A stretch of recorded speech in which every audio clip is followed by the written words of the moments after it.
పూర్తిగా అవాస్తవం. మీరు అనుమతిస్తే ఒక క్వశ్చన్ వేస్తా. ఇప్పుడు కాలర్ ఎవరండి? కాలర్ ఏదో అడిగారన్నారు. కాలర్ ఏదో మీకు వినిపించలేదా? మీ మిత్రపక్షం అధినేత డిప్యూటీ సీఎం పవన్ కళ్యాణ్ గారి గురించి. గారు నిత్యం ప్రజలతో మమేకమైనటువంటి ప్రజానాయకుడు ఆయన. వాళ్ళు అలా మాట్లాడుతున్నారు. ప్రభుత్వం నడుస్తుంది ఇక్కడ.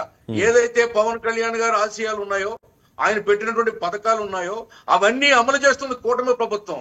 ఆయన చెప్పారు కొన్ని సినిమాలు ఉన్నాయి, అవి నేను కంప్లీట్ చేయాలని ఎన్నికల్లో కూడా పిఠాపురాన్ని చెప్పారు ఆయన. ఆట మరి వాళ్ళ నిర్మాతలు కోట్లాది రూపాయలు 100 కోట్లు పెట్టే నిర్మాతకి సమయం ఇవ్వకపోతే అది న్యాయమా? వాళ్ళు ప్రజలు కాదా? వాళ్ళు ఓటర్స్ కాదా? అది సమాజ సేవ కాదా? ఏమిటండి ఏం మాట్లాడతారు వీళ్ళు? రాజకీయాన్ని ఒక పక్కే చూస్తే ఎలాగా? పవన్ కళ్యాణ్ గారు రియల్ హీరో. ఆయన విమర్శించే హక్కు ఎవరికి లేదు. ఇదే మాట మీద 2029 దాకా ఉంటారా మీ పార్టీ గాని, మీ పార్టీ నాయకులందరూ కూడా?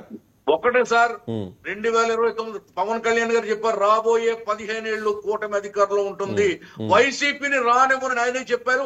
ఆయన మాటకి మేము కట్టుబడి ఉంటాం. అవును, 2019లో టీడీపీని రానివ్వను అన్నారు, రానివ్వలేదు. 2024లో వైసీపీని రానివ్వను అన్నారు, రానివ్వలేదు. అంతకుముందు కాంగ్రెస్ హఠావో అన్నారు, కాంగ్రెస్ పరిస్థితి ఏమైపోయిందో మనం చూసాం.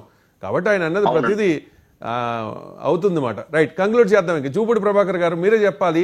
ఈ 2 నియోజకవర్గాల్లో ఓకే మీ సిట్టింగ్ స్థానాలు వాటిని నిలబెట్టుకోవాలనే ప్రయత్నం మీరు చేయొచ్చు, కానీ మీ పార్టీ గ్రాఫ్ 2019తో కంపేర్ చేస్తే 2024 ఎన్నికల్లో గణనీయంగా, అనూహ్యంగా చాలా దారుణమైన పరిస్థితుల్లో తగ్గిపోయింది.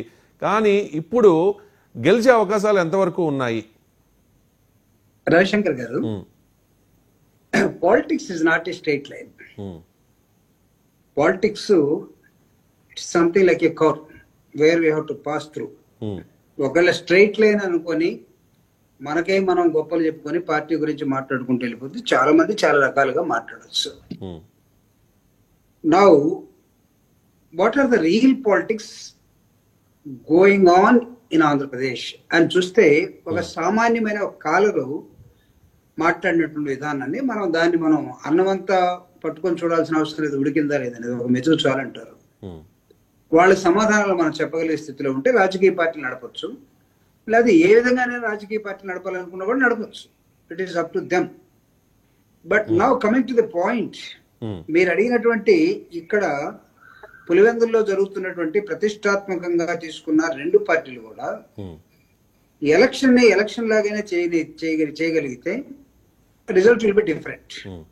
ఎలక్షన్ ని మనం ఒక దౌర్జన్యపూరితంగా, మనం ఇందాక పెద్దలు చెప్పినట్టుగా మనం మున్సిపాలిటీలను కైవసం చేసుకున్నా, జడ్పీటీసీలు కార్పొరేషన్ కైవసం, అది కూడా ఎన్నికే అన్న విధంగా మాట్లాడుకుంటూ పోతే, అభివృద్ధి కోసం మారుతున్నారు అనుకుంటూ పోతే ఆశ్చర్యపదం తప్ప ఇంకోటి ఉండదు.